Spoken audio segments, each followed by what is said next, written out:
Olá, pessoal, sejam muito bem-vindos ao Entre Nós, um espaço onde a gente fala de vida, superação, fé. Eu sou Cristiane, sou procuradora, advogada e empresária do ramo de seguros. Eu sou a Bruna, psicanalista, vocês já estão acostumados com nós, aqui todo mês, falando de assuntos e abordando assuntos incríveis. E esse mês, né, Cris? O assunto é super necessário, polêmico, e nós temos um convidado muito especial, né, Cris? Verdade. Quem que é? Então, está aqui o pastor Marcos Copesca, abrindo o jogo sobre relacionamentos tóxicos. Ele também é autor de um livro com esse mesmo título. Pastor, se apresenta pra gente. Olá, eu sou o pastor Marcos Copesca, em Marília mais conhecido como Copesca, né? E eu sou pastor da Igreja Presbiteriana Independente, mas minha trajetória de ministério se dá muito nesta área de ajuda a famílias, a casais, a pessoas que estão sofrendo emocionalmente, existencialmente. Então, é um trabalho que eu diria bem pastoral mesmo, bem de socorro. Sou formado em teologia, mas também pós-graduado em saúde mental e psicopatologias, pós-graduado em terapia familiar sistêmica, tudo para ajudar famílias, e agora estou quase concluindo a terceira pós-graduação em superação e resolução de conflitos. Então, mediação de conflitos, né? Então, todo esse preparo e tal é justamente para estender a mão a pessoas que precisam dessa ajuda. Entre tantas histórias e desafios, entre sonhos e conquistas, Entre nós, mulheres fortes, decididas e guiadas pela fé. conversamos sobre as dores e delícias da vida moderna. Aqui, abrimos nossos corações, discutimos nossos dilemas e celebramos as nossas vitórias. Sejam bem-vindos ao Entre Nós. Um espaço de reflexão, amizade e fé. Ajuda. No Ministério Pastoral, com certeza, o senhor diversas vezes teve se deparando com situações de pessoas vivendo situações bastante difíceis, né? E se especializar e se capacitar para isso, não só na palavra de Deus, mas também na questão emocional, porque nem tudo é espiritual, né? Sim. É muito importante. Corpo, alma e espírito. Isso mesmo. Exato. Pastor, a gente está muito contente, muito obrigada por ter vindo aqui conversar com a gente sobre esse assunto tão relevante. E a gente vai partir já para o nosso primeiro bloco, que a gente não quer perder tempo hoje, que tem muita coisa que a gente gostaria de saber. Legal, E eu queria que o senhor vamos já lá. falasse para nós. Pastor, o que é exatamente um relacionamento tóxico? É algo que nasce com a pessoa ou a pessoa vai desenvolvendo no relacionamento com o decorrer do tempo? Conta um pouquinho para a gente.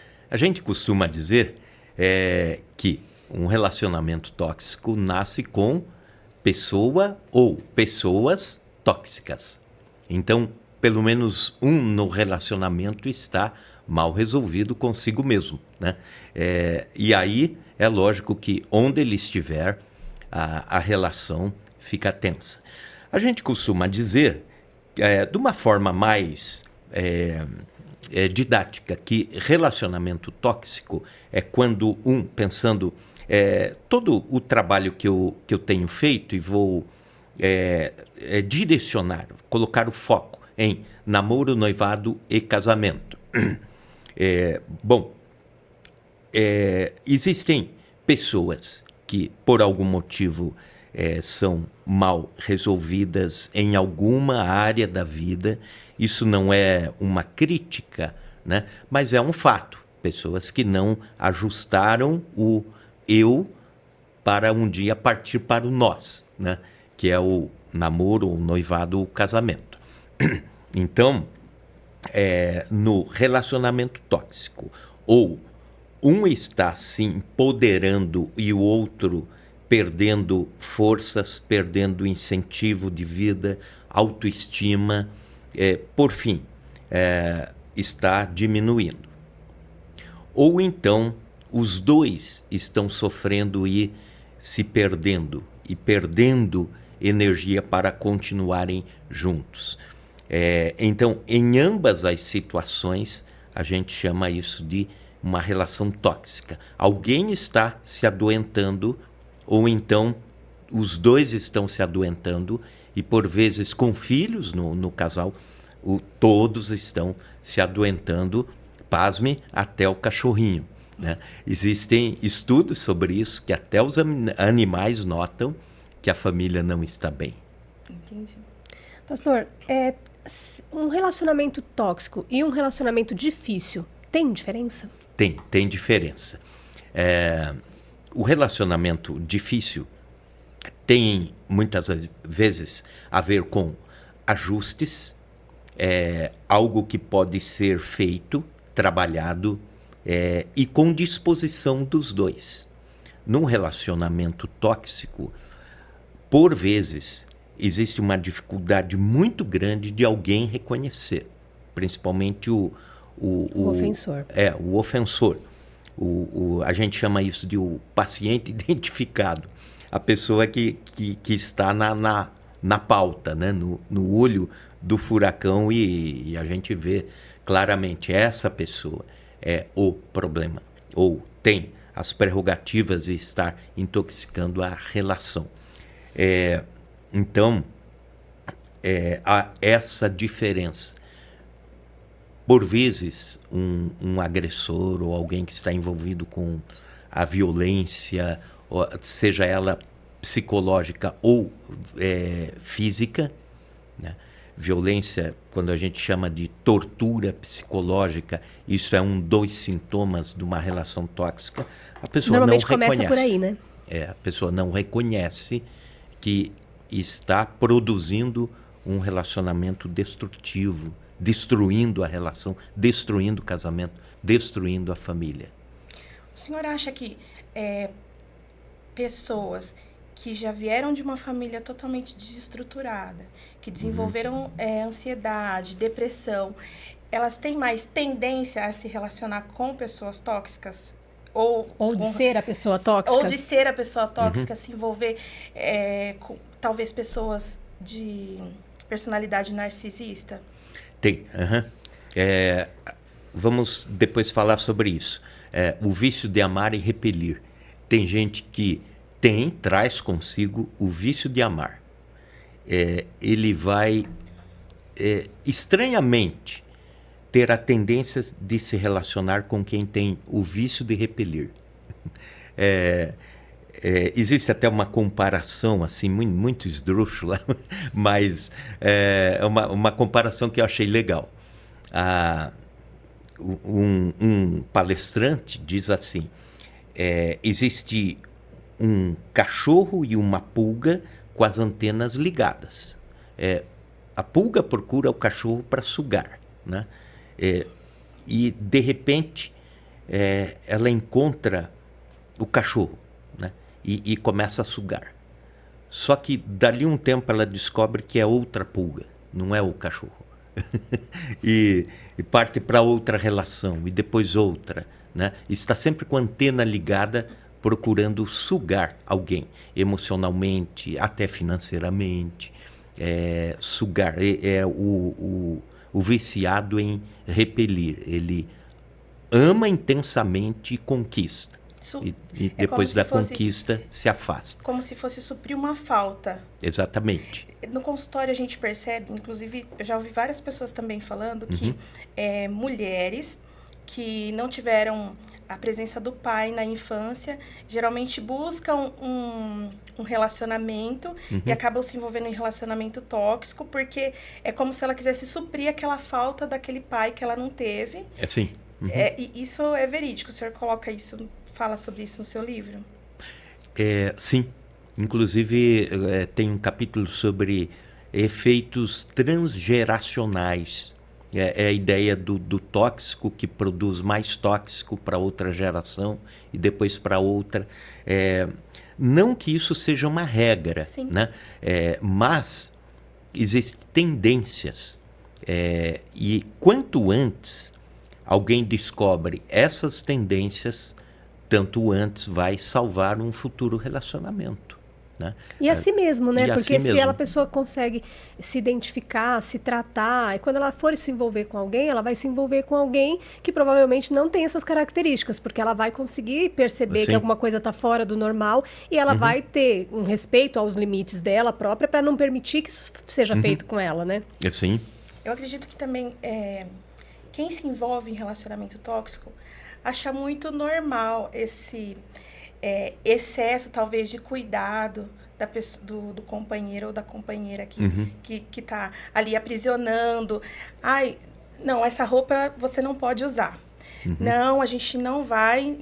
A gente casou agora, a gente não vai mais na casa dos amigos, a gente não vai mais frequentar a casa dos nossos familiares. Então, vem de forma sutil, assim, a pessoa vai se acostumando com aquilo e fala assim, eu acho que é cuidado, né? Não é exagero, eu acho que ele me ama, é cuidado, ela tá cuidando de mim, por isso que ela tá me prendendo aqui. Quais são os sinais mais claros de um relacionamento tóxico? Bom, vamos por aqueles que já citamos aqui. O chamado apego ansioso. É quando alguém na relação, pode ser ele ou pode ser ela. A gente normalmente diz ele, mas é generalizando. Sim. Né? Pode ser ele, pode ser ela. Alguém diz assim, eu não consigo viver sem você. Né? Para mim, a vida acabaria, perderia o sentido viver sem a sua pessoa. Dizem que o amor tem tudo a ver com respiração. Né? No começo do namoro, ela diz, meu bem, você me tira o fôlego. Né? 20 anos depois de casado, sai para lá porque você me sufoca. Então, o apego ansioso é o sufoco. É aquela ideia assim do amor por imposição. Liga toda hora, 10 vezes ao dia, manda várias mensagens ao longo do dia. E, por exemplo, digamos que ela mandou 3 mensagens e ele demorou a responder porque está no trânsito, ela já manda a 4ª mensagem. Aonde você está? Com quem você está? Por que você não respondeu a mensagem anterior? É um ciúmes fora do controle, é uma insegurança fora do normal e realmente sufoca o relacionamento, é o apego ansioso. Mário Quintana, escritor e poeta, diz o seguinte, o amor não prende, não aperta, não sufoca, porque quando vira nó, já deixou de ser laço. Então, é o apego ansioso, o primeiro deles. Depois, a manipulação e posse. A ideia é assim, você é minha posse, é propriedade, né? Em nome do amor. E sempre diz, eu te amo, mas é minha posse. Um dado interessante é que 52,2% das mulheres brasileiras que sofrem com o machismo, posse, manipulação, são mulheres estáveis no mercado de trabalho, são bem resolvidas profissionalmente. E por que vem, então, essa perseguição dentro do lar e do casamento? É a ideia que se tem de que ela não pode ser superior a mim, ela não pode ter mais do que eu. Sim. Então, tem maridos que tiram o incentivo profissional, intelectual Sim. da sua esposa e fazem questão, por exemplo, de que ela fique mais desarrumada, menos atraente, Isso. para que ele se empodere com as perdas dela.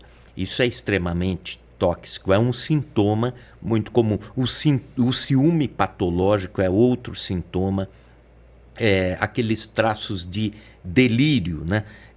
De alguém que vasculha todas as redes sociais da pessoa com quem está se relacionando todos os dias, contrata um detetive para seguir a esposa ou o esposo, expressões de coleguismo ou de cumprimento já podem ser aquele combustível para explodir a ira, a raiva, o extremo ciúme, né, que pode levar ao homicídio, até seguido de suicídio, por exemplo. Existe um ciúme ocasional, aquilo que é reativo, aquilo que pode ser um momento por causa de uma situação de insegurança na relação. Mas o patológico tem origem, que a gente diria, psicológica, é uma paranoia, né? É um delírio. Também outro sintoma comum, eu vou colocar alguns aqui, são vários, né? Mas a indiferença e desprezo. Aí não há brigas, não há agressões, mas há silêncio intencional.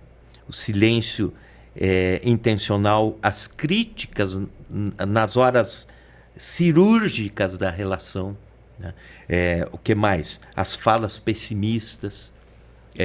E aí, aos poucos, o cônjuge vai esfriando, né? Vai perdendo a energia para amar, o querer bem, o querer amar. Perde até a própria identidade, né, se for ver, porque Exatamente. ele diminui tanto, ele ou ela diminui tanto o parceiro, que a pessoa ela não se reconhece mais. Ela acha que tudo aquilo que ele fala a respeito dela, na questão da manipulação, é uma verdade, então ela não sabe mais a identidade dela, né? Ela se oprime mesmo e se retrai, se isola e vive somente para aquele parceiro ou para aquela parceira. Exatamente. O cônjuge age em silêncio, como uma neblina fria, gelando o afeto. E aí a relação morre por hipotermia, né? É o gelo. Já ouviu aquela expressão solidão a dois? Sim. Né? Mais ou menos o sintoma da indiferença e do desprezo. Também a tortura psicológica.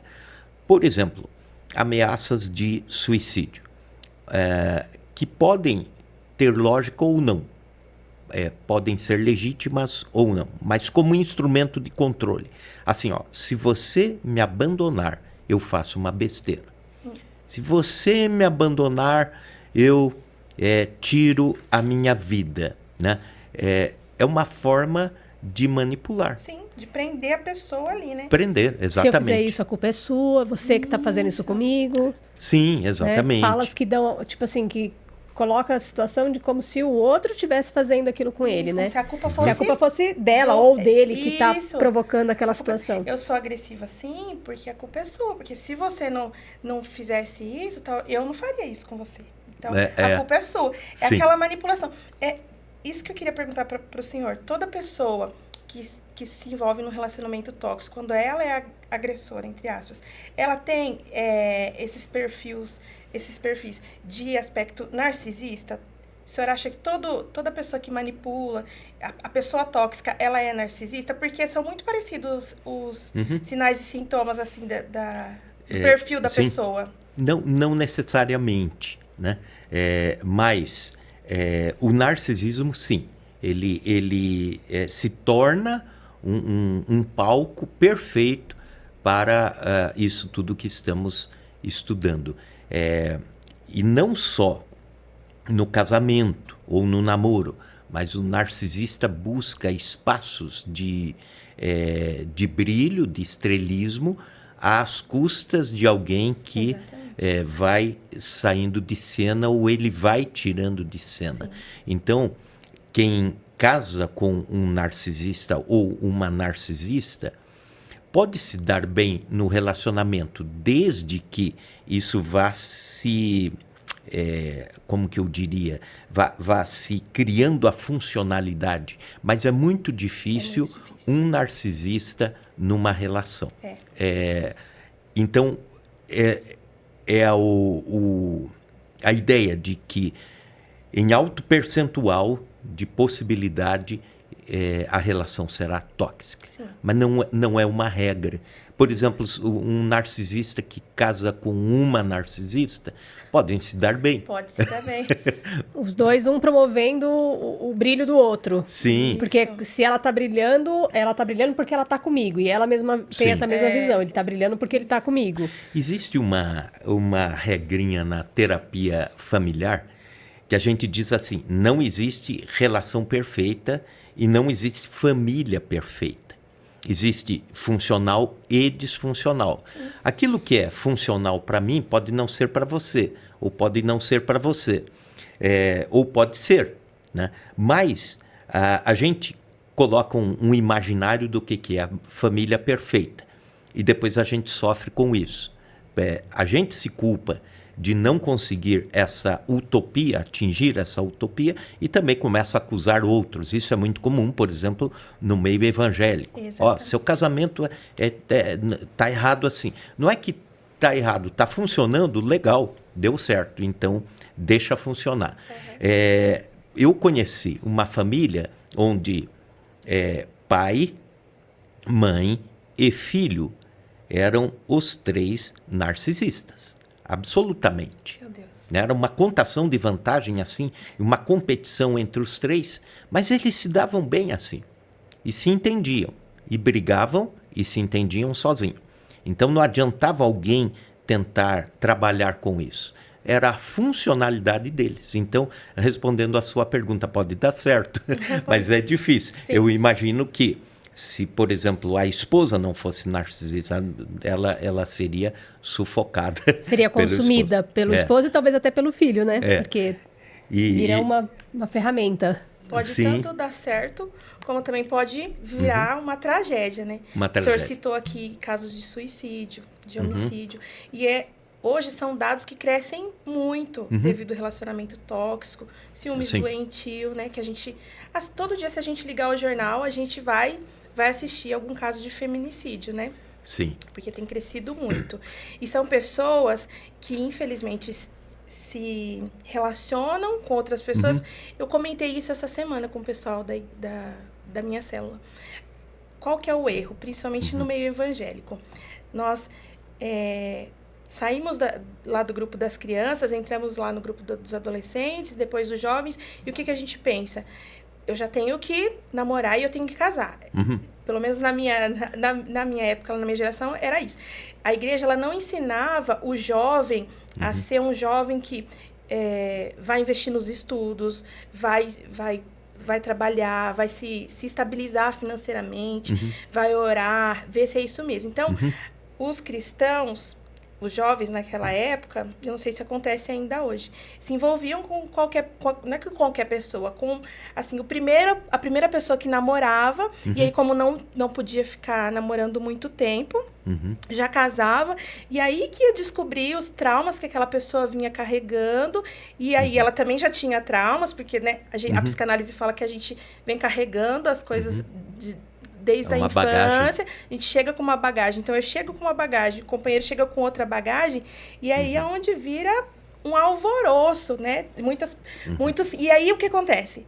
Muitos cristãos, naquela época, não sei se ainda existe hoje, são instruídos a não se separar, mesmo quando há agressão física. Você não pode separar, nós vamos orar. Mas o que a gente costuma falar muito aqui, que a porta da mudança abre para o lado de dentro. Então, se a pessoa ela não quer mudar e corre risco de vida, eu acho que é um ponto de se conversar, assim, de procurar uma ajuda para não virar realmente uma tragédia, né? Porque se desenvolve, sim, um relacionamento tóxico daquilo, porque são duas pessoas feridas que estão sangrando uma em cima da outra e, sim, vão ter um relacionamento deturpado, um relacionamento tóxico, e isso vai passando, como o senhor disse, de um para o outro e vira um ciclo vicioso na família e tal, e aí só ladeira abaixo. Eu vou contar duas experiências rapidinho aqui.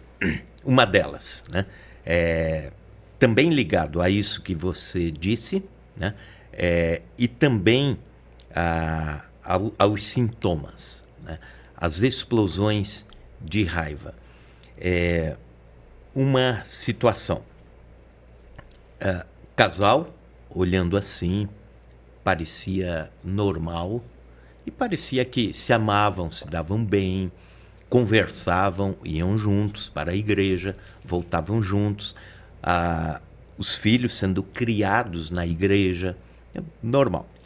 Um dia ele disse: pastor, eu preciso conversar com você e está ficando muito urgente, né? Eu falei: pois não. Aí ele contou sobre o relacionamento e ele disse: ela tem explosões de raiva tal que ela pega uma faca e corre atrás de mim, né? Corre atrás de mim no condomínio, na rua, onde estivermos, e a parede do nosso banheiro é marcada por facas, porque eu às vezes entro e me tranco no banheiro para dormir, porque se eu sair dali, ela me mata, tira a minha vida. Aí ele disse: o que eu faço? Né? Pensando no correr atrás de faca. Na minha mente, né, a minha resposta seria essa: então corra mais rápido. Sempre mais rápido, é a lógica da defesa da vida. Mas houve um encaminhamento para um tratamento psiquiátrico. Sim. Mas ela ela é um enrolation, né? Ela foi dando respostas lá ao psiquiatra de forma que ela recebeu alta, e mais preservando a vida, né?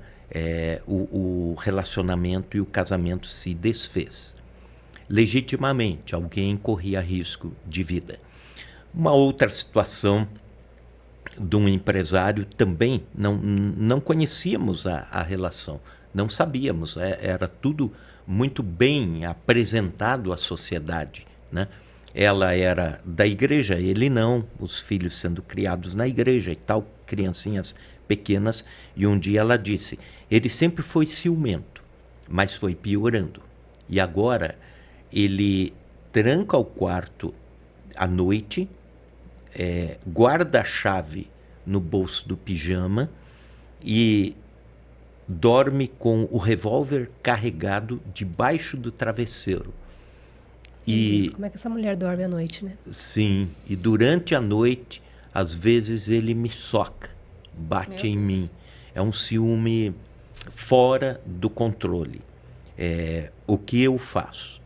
O meu conselho foi: tire já as crianças da casa, corra para a casa do seu pai, mãe, eram idosos, mas era o lugar seguro. Né? E a polícia irá para fazer o boletim de ocorrência e tal. Seu pai vai ajudar em tudo isso. Esse é o meu conselho pastoral: preserve a vida, o bem maior.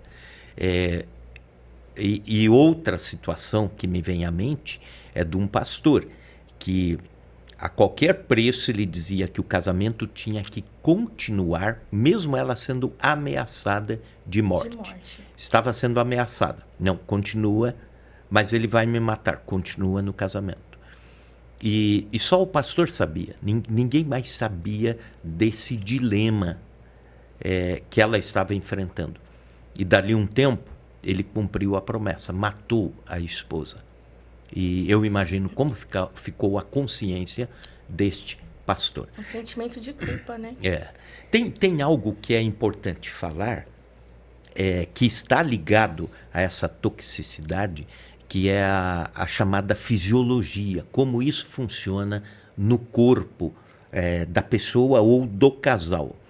E quem fala muito sobre isso é Daniel Goleman. Daniel Goleman revolucionou as teorias do comportamento humano. Eu sou um estudioso inveterado dele, né? O que ele vai lançando eu vou comprando e lendo. Foi ele que lançou aquele livro Inteligência Social, Inteligência Emocional. São obras dele. Pois bem, ele explica mais ou menos assim. Um casal vai brigando e começa a discussão, a briga, por algum motivo, seja qual for, e vai havendo uma escalada de tortura psicológica, gritos, violência psicológica, violência emocional, e vai. O primeiro dia, a adrenalina desse casal sobe. O segundo dia, eles continuam a briga. E chega naquele ponto de ela jogar as roupas dele numa mala, jogar a mala lá de cima do apartamento, ele pegar a chave do carro dela e ir lá para baixo e tirar as peças do motor para ela não poder mais sair. E, assim, aquele clima horrível. E eles vão. Segundo dia, a adrenalina subiu mais, a escalada. Terceiro dia, a adrenalina chega num pico que a gente chama de ponto de saturação. Aí despenca totalmente. Assim, não é por etapa. Mergulha. Mergulha, estaca zero. Aí o corpo produz endorfina, que faz o casal se sentir bem. Eles se sentem bem, aí se amam, têm uma boa relação sexual, e aí um olha para o outro e diz: nossa, nós não vamos mais brigar, olha que coisa, olha o que estávamos fazendo. E só que, veja bem, essa escalada de adrenalina, Sim. essa dose alta, aí, vindo como compensação dessa crise, uma grande dose de endorfina faz esse casal se sentir bem e viciar nesse processo. E faz o Então, casal até se sentir mais forte depois dessa... Mais forte, Isso. exatamente. Aí, só que 2 ou 3 meses depois, esse mesmo casal vai precisar desse mesmo processo, porque virou um vício. Aí faz sentido o vício de amar e repelir, faz sentido chamar de vício o relacionamento tóxico em muitas situações. E, pasmem, ele atinge as mesmas áreas do cérebro que um viciado em tóxicos, um viciado em álcool ou um viciado em jogo vai ter assinaladas no seu cérebro. Então, virou um vício mesmo. O brigar, e então costuma-se dizer, a cola que os une é a briga. E já não é um problema para o pastor resolver, né? É um problema para o psiquiatra resolver. Exatamente. Então, alguma coisa eles precisam fazer para trocar essa dose de endorfina que vem no pós-briga para uma outra produção de adrenalina e endorfina, esporte, por exemplo, ou viagem, alguma coisa assim. Então, veja como vão caminhando essas questões. E você encontra muitas pessoas assim.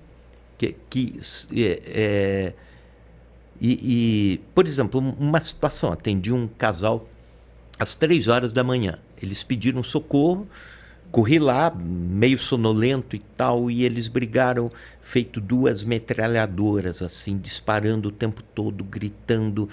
E eu tentei levar uma palavra de pacificação, etc., mas foi impossível.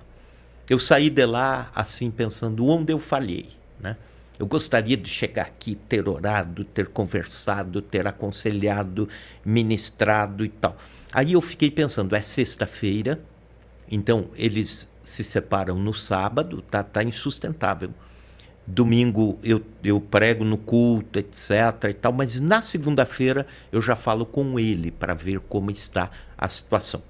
Aí, de repente, eu preocupado com isso, né, uma família muito preciosa para nós. E aí, de repente, no domingo à noite, quem eu vejo entrando de mãos dadas na igreja? Aquele casal. E os miseráveis vêm e sentam na frente, assim.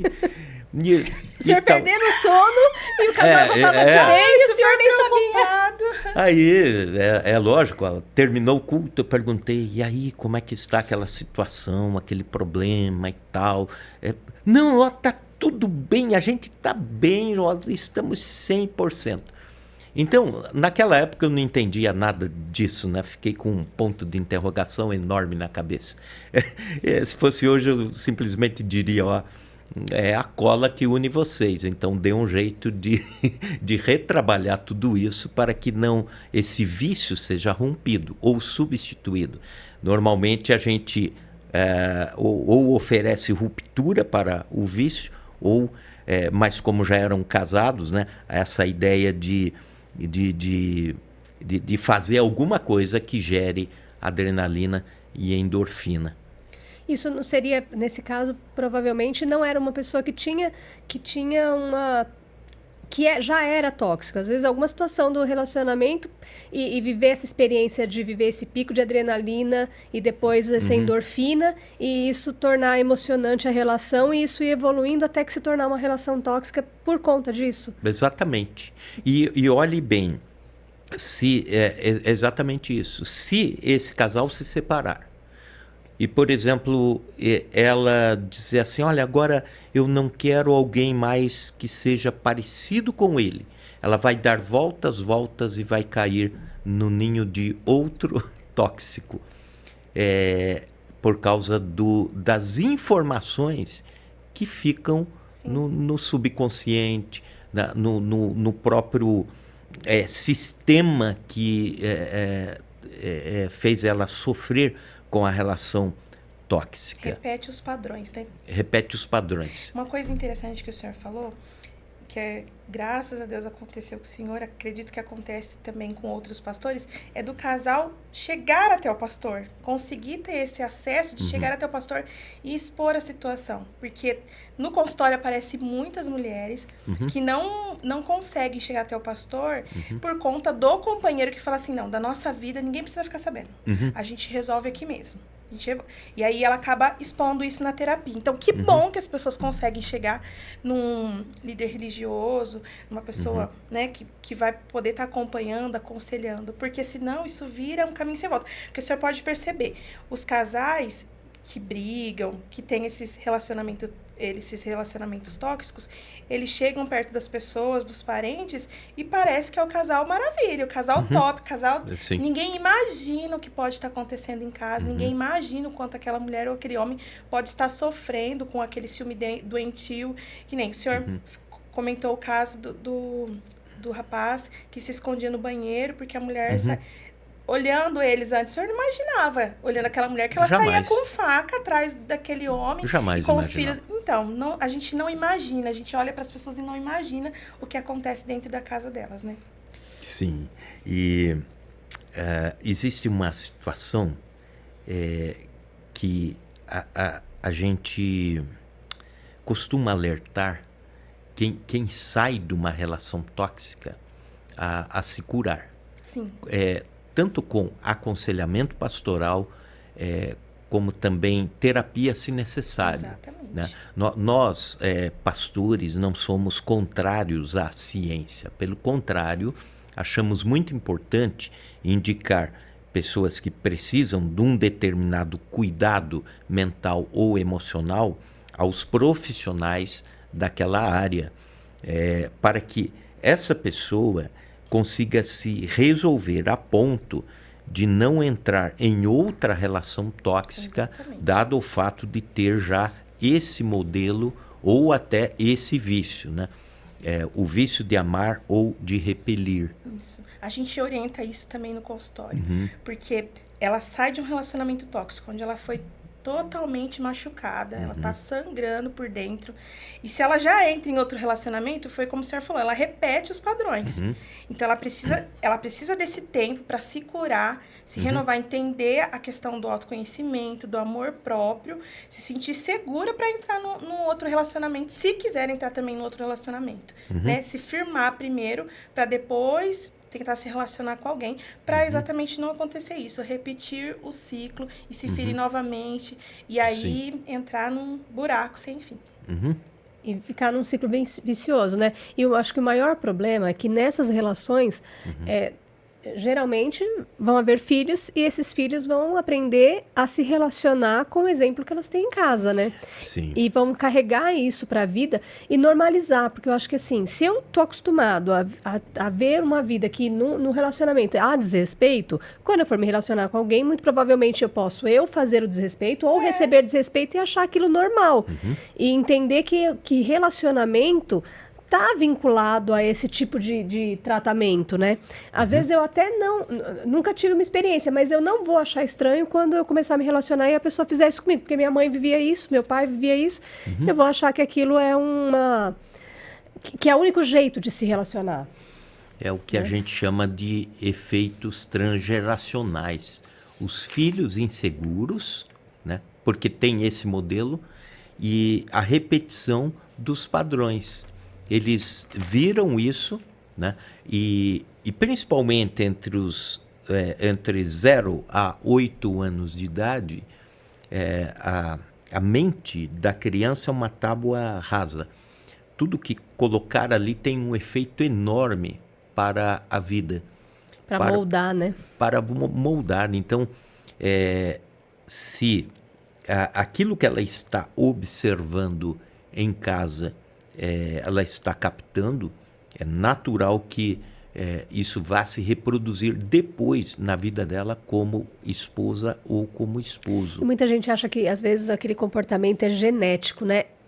De ter uma determinada personalidade ou determinada atitude. E muitas vezes não é, ela é comportamental.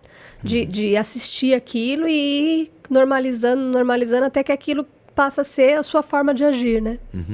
Existem as teorias a respeito disso, né? De que é genético e de que é comportamental. E pode ser as duas coisas também, né? Porque, por exemplo, o corpo de uma criança que está sendo gerada, um feto, ela recebe, por exemplo, voltando ao exemplo anterior, recebe pelo cordão umbilical aquelas descargas de adrenalina e endorfina. Sim. Então ela já nasce viciada a essa sensação. Sim. Por exemplo, ao contrário disso, veja que coisa interessante. Crianças que são filhos de pais ou mães que cantam ou tocam numa igreja, por exemplo, já nascem afinadas. A tendência já é essa. A vida intrauterina produz coisas que a gente nem imagina.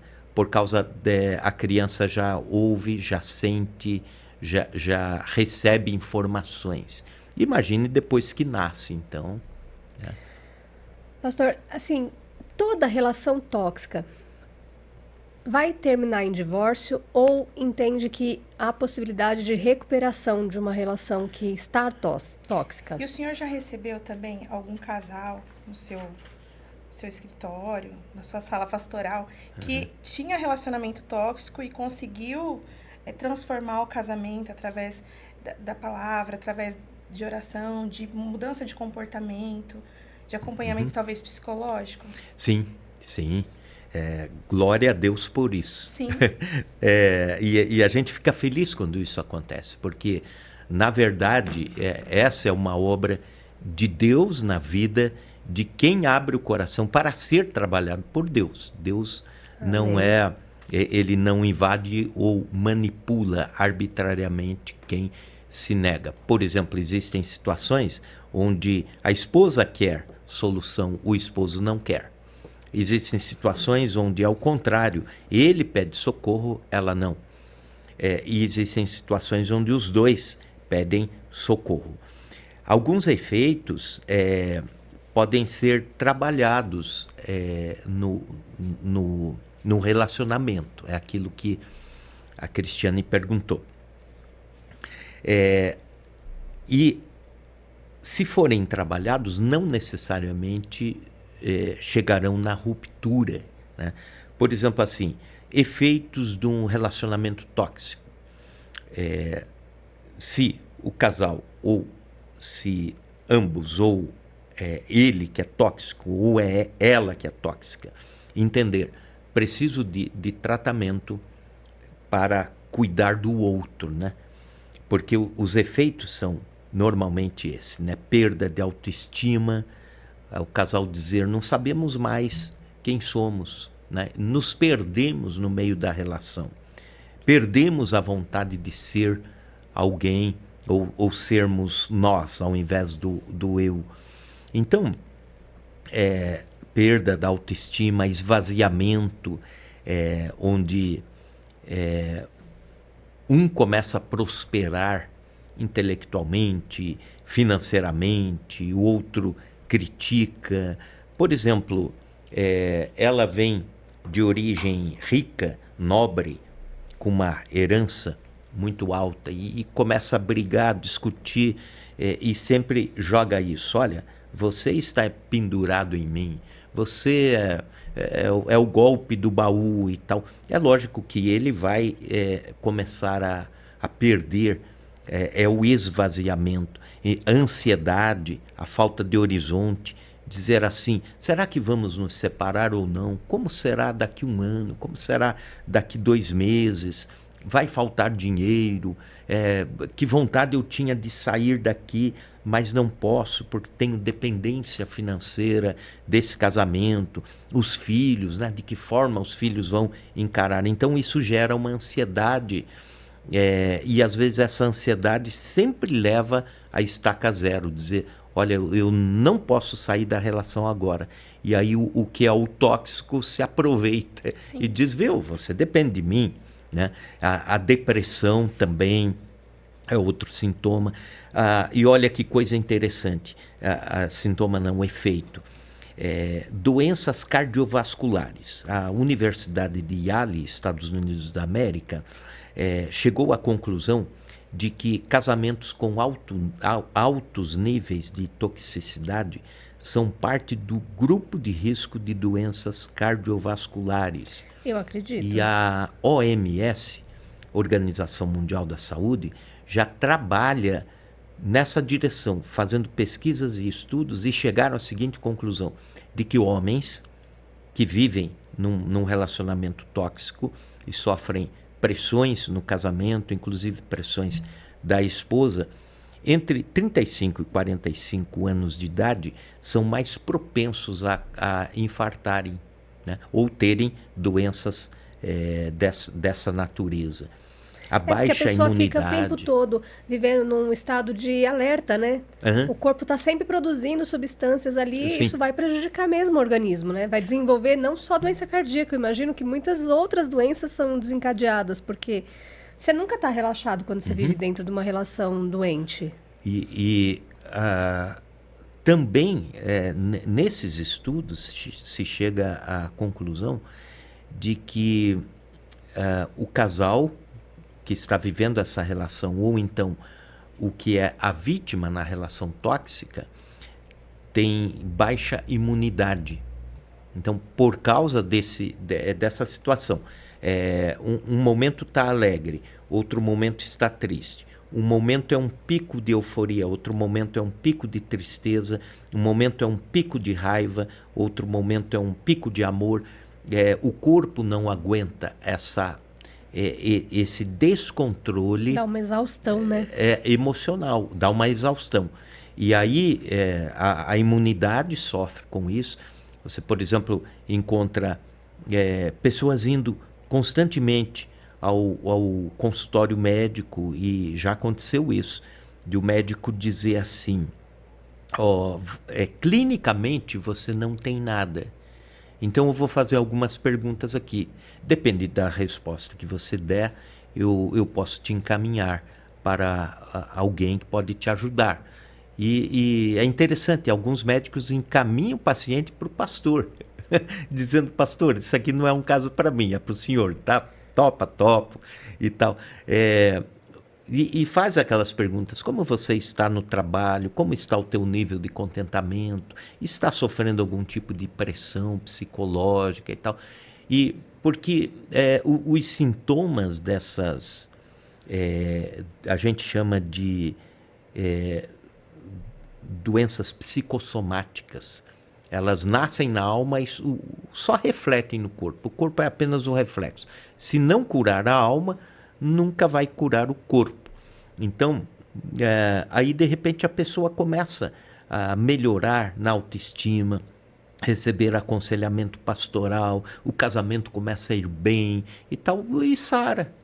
Sara de todas aquelas dores, insônia, aquela baixa autoestima e tal, e pronto, o casal se ergue, graças a Deus. E então a pergunta é se há possibilidade, né? Existe sim possibilidade de acerto, de se encontrarem, de se tratarem, né? E a gente costuma usar um versículo da Bíblia para isso. Andarão dois juntos se não estiverem de acordo? Amós capítulo 3, versículo 3. É uma pergunta retórica, é aquela pergunta que se faz já sabendo a resposta. Não há possibilidade de dois andarem juntos se não houver acordo. Então, se há acordo de dizer assim, olha, vamos buscar ajuda, e é muito interessante quem estiver assistindo este podcast, buscar, que está precisando de ajuda, buscar ajuda, buscar. No pastor, ou se é um católico, no padre, buscar ajuda no terapeuta familiar, no psicanalista, buscar ajuda no psicólogo, etc. É o amparo para que a relação se conserte. E quem busca ajuda já tem o coração aberto. Então, existe essa possibilidade. Agora, existe a outra situação, que essa é trágica, é ruim para nós. É quando chega um ponto de alguém dizer, eu não quero ajuda, eu não preciso de ajuda, é você que precisa, é você que está aí mendigando amor, é você, então, é você que busca ajuda, eu não. E isso vai virando uma toxicidade tal que vira violência doméstica, vira perseguição constante, ameaça e até ameaça de morte. Quando isso acontece, a gente aconselha, sim, a ruptura, de uma forma menos litigiosa possível. Por exemplo, a ruptura de um namoro tóxico. Eu aconselho que seja num lugar público. Vai lá no shopping, na praça de alimentação e conversa ali. Porque existem possibilidades de, na hora da ruptura, a outra parte ter um surto, né? E naquele ambiente público é mais difícil de acontecer um ato de violência. É muito importante, quando a relação oferece risco, avisar parentes, dizer, olha, nós vamos ter o nosso ponto final hoje à noite, fiquem atentos. Se precisar de ajuda, eu vou pedir, ou então... já esteja por perto, né? Esteja por perto, vou deixar a janela aberta, algum sinal, sabe? É muito importante. Se chegou aos finalmente de violência, ameaça de morte, de feminicídio ou homicídio, que seja, avisar a polícia. Então, hoje, há leis que protegem as mulheres no Brasil. Por que as mulheres? Porque são mais frágeis. Segundo a estatística, isso está no livro também, os casos de violência são, normalmente, 90% o homem que é o violentador, torturador psicológico ou violência de fato, violência física, emocional, etc. É o torturador, é o que promove a violência. E a mulher, 10%. Então, os altos índices de feminicídio, altos índices de violência doméstica sempre tem a ver com a mulher como vítima. Em alguns casos, ao contrário, né? Então, não estou defendendo aqui a situação do gênero em si. Estou falando de números, né? De estatísticas. Eu acho que também o homem talvez tenha até mais dificuldade de denunciar também, né? Se ele sofrer algum tipo de violência. Sim. E agora, olha que coisa interessante. Como a gente fala mal de coisas do nosso país e deixa de falar bem das coisas boas. A Lei Maria da Penha e as delegacias de mulher, as delegadas mulheres, isso tem em poucos países. Eu estive, algum tempo atrás, pregando e ministrando algumas palestras na Suíça, um país de primeiro mundo. Digamos aí, estaria entre as 3 maiores economias, melhores economias do mundo. Um nível intelectual altíssimo dos suíços. Após um culto, eu havia pregado, um dos dias era sobre casamento, conjugalidade e tal. E aí uma senhora, depois do culto, falou para mim, ela falava bem o português, ela disse assim: pastor, eu sofro com o meu esposo.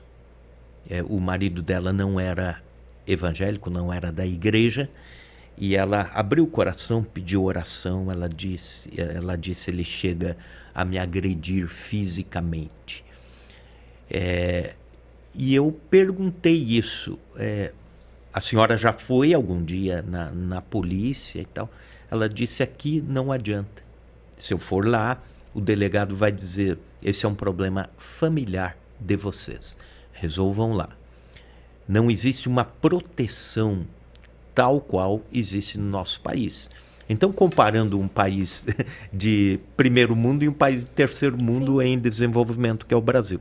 Então, tem coisas boas. Eu acho que tanto mulheres como homens que sofrem com a violência doméstica ou com ameaças de morte podem procurar socorro. O que eu vejo com relação a isso é que as pessoas esperam chegar num grau muito elevado para tomar providências. Eu acho que existem sinais dentro de uma relação que indicam que o risco, né, de violência, de uma coisa mais séria, está chegando num ponto que já não dá mais para...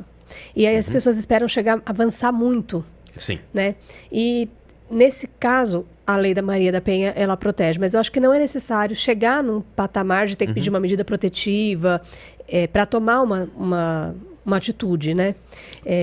O divórcio, ele é a ferramenta, num caso de quem é casado, né? Que queira acabar, ele é a melhor forma.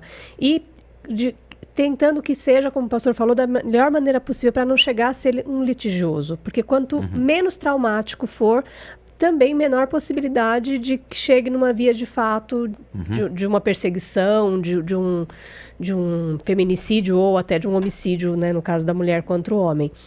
E no escritório, eu sou advogada, né, atendo casos de família, assim, direito civil.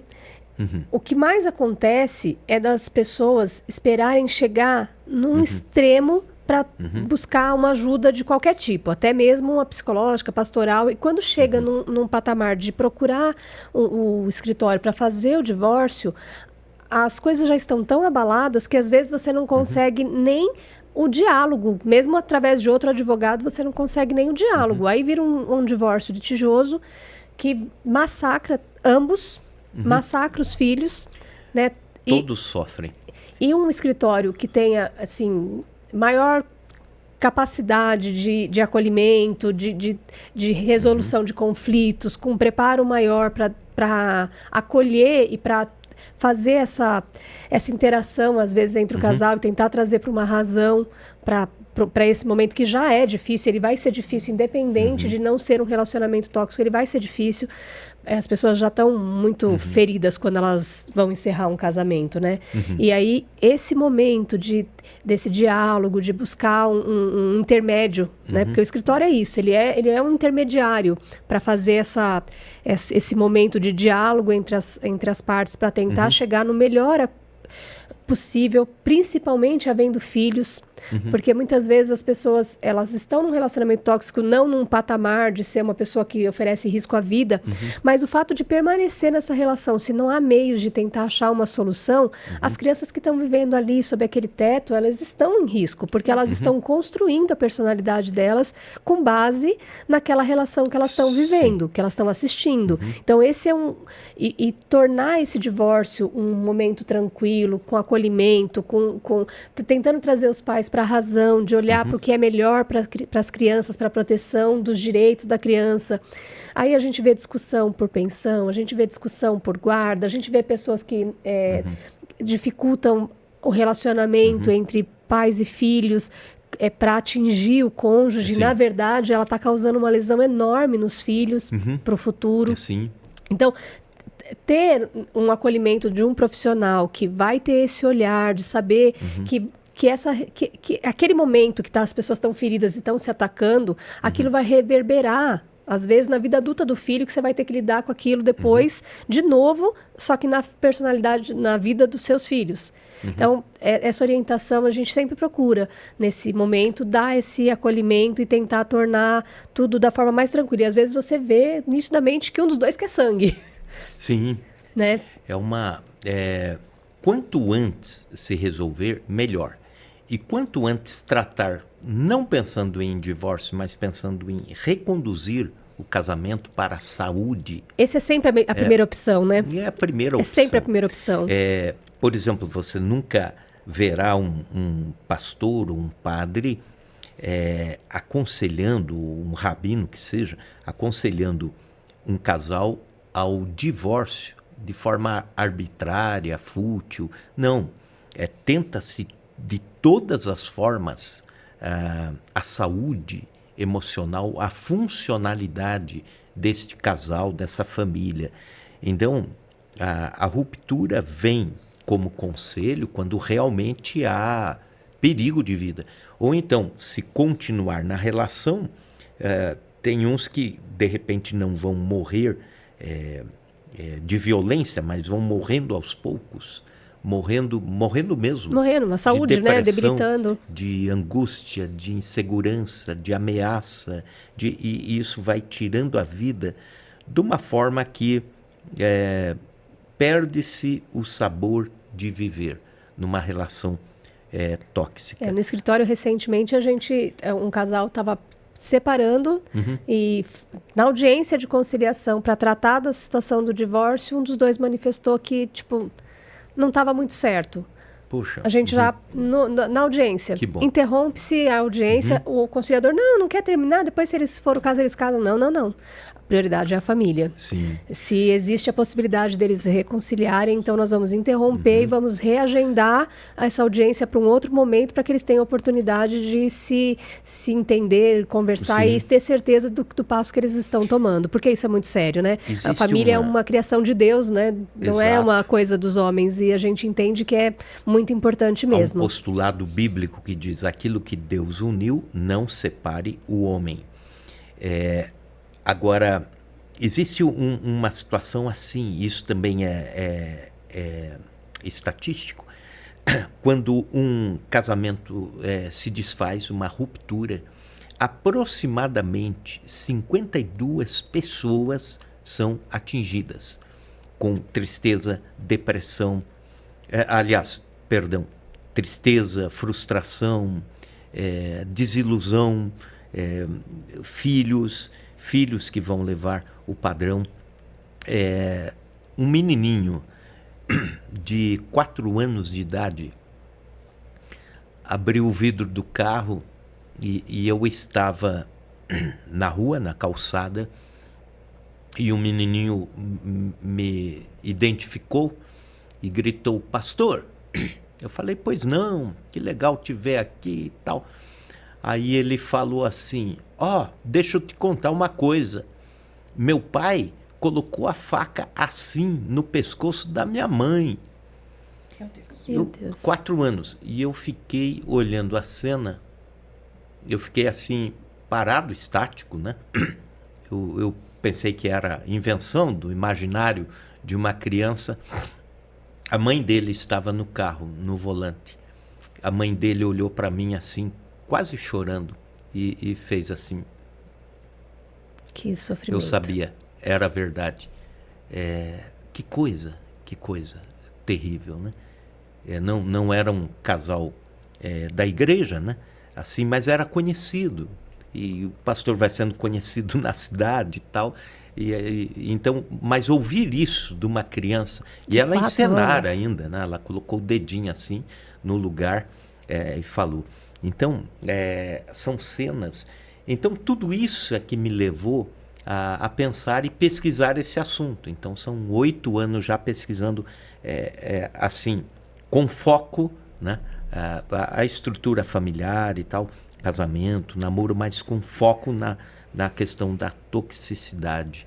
Pastor, a gente ainda tem muita coisa que a gente queria falar, mas o nosso tempo já foi. Pastor, o que o senhor aconselha, assim, uma última mensagem que você daria para os casais, para a gente se despedir? Para os casais e para os solteiros que reconheceram os sinais aqui que o senhor citou, né? O que o senhor diz? Pula já do barco?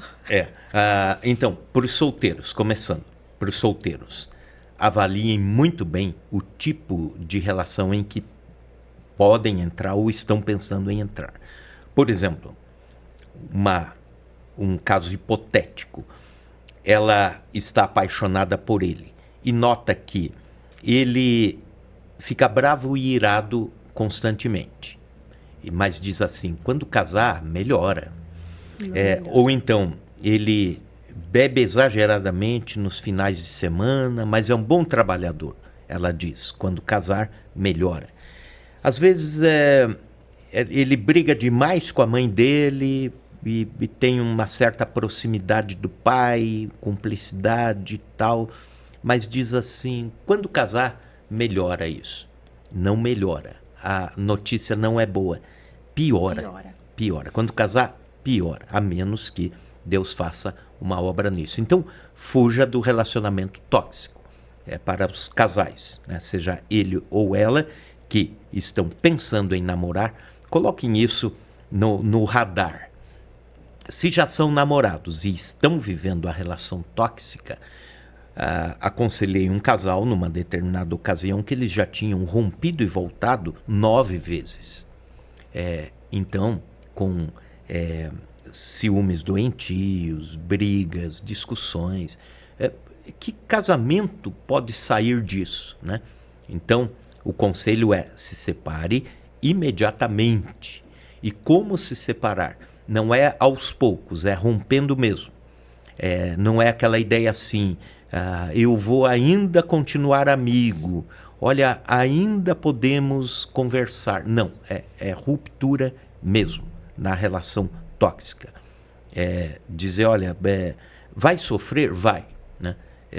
É igual a abstinência. É interessante o seguinte, que os sintomas são iguais de alguém em abstinência de vício. Mãos trêmulas, ansiedade durante o dia, aquela ideia, ele vai me ligar. Hoje ele vai me ligar, tá aqui. É o vício mesmo, né?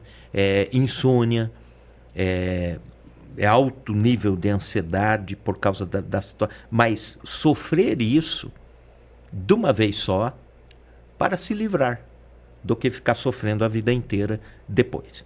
Se é casado, busquem ajuda. Busquem ajuda, não pensem em divórcio num primeiro momento.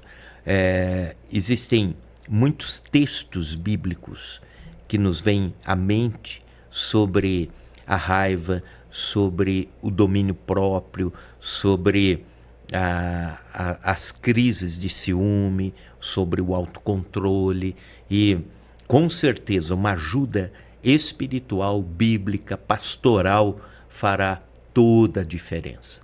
Então, a nossa cidade de Marília, que tem muitas igrejas, né? E muitos pastores bem preparados para ajudarem, pastoras. Que oferecem também cursos de casais, né? Exato, né? Há psicanalistas, há psicólogos bem intencionados, não apenas aqueles que já dão um conselho pronto, um pacote pronto, a ideia assim, vamos já para o finalmente. Não, vamos trabalhar pela relação. E nós temos, ao longo dessa caminhada toda de pastorado, quase 35 anos de ministério pastoral, nesses 35 anos, muitos testemunhos, tanto da minha parte como de colegas pastores e pastoras, que viram, acompanharam casais e eles foram transformados pelo amor de Cristo e por uma nova vida reconduzida pelos valores de Deus. Então, o meu conselho é: busque ajuda no lugar certo. Busque ajuda com quem tem ajuda para dar. Não buscar ajuda na mídia ou nos colegas de bagunça e tal. O conselho não será bom. Busque ajuda em quem pode dar ajuda e estender a mão. Que episódio, hein, Cris? Muito bom, muito bom. Tem que fazer uma parte 2. E já está convidado para voltar, inclusive com os outros livros também, se o pastor tiver a oportunidade, estiver aqui por Marília, fala pra gente, a gente vê se consegue uma outra oportunidade. Sim. E para você que ficou com a gente até aqui, muito obrigado por nos acompanhar, muito obrigado por participar desse episódio conosco. Se tiver alguma coisa que você queira compartilhar com a gente, vou deixar os nossos canais, vão estar no vídeo, para que vocês também possam nos contatar.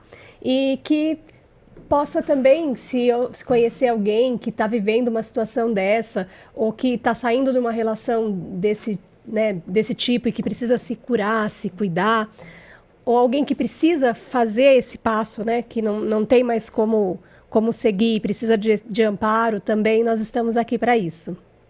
Pastor Marcos, muito obrigada por ter vindo aqui, compartilhar tanta experiência, tanta sabedoria. Foi um prazer te receber aqui. E para você que está aí de casa, curte, compartilha esse vídeo que você está assistindo com todas as pessoas que você conhece. Não se esqueça de nos seguir nas redes sociais, também seguir o Pastor Marcos. Nós vamos deixar aqui o endereço para vocês seguirem ele. Deus abençoe vocês e não se esqueça, o amor de Deus, ele não machuca. Deus abençoe. Um abraço. Tchau, tchau. Deus abençoe, um abraço. Obrigado pelo privilégio de estarmos juntos. Foi muito bom. Amém.